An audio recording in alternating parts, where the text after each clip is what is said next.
Arestado ang isa ka 27 anyos nga lalaki nga wanted sa kaso nga murder matapos ginserbihan sang warrant of arrest sa barangay Managopay, Banate, Iloilo, Mayo dia sa alas 8:20 kahapon sa ngaga. Ginkilala ang suspetsado kay Crispin Servando, 27 anyos kag residente sa nasambit nga lugar. Sa impormasyon nga nakuha sang Radyo Bandera Iloilo, si Servando ang imbulbado sa pagpanglabo patay sa 27 anyos nga lalaki nga isa ka mangunguma sa barangay Mapili, Banwa, sang San Enrique sa Mayo 3, 2020.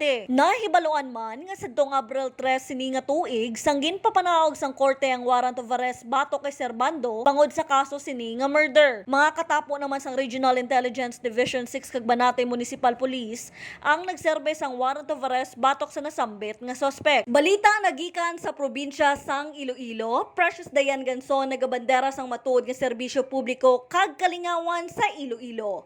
Radyo Bandera.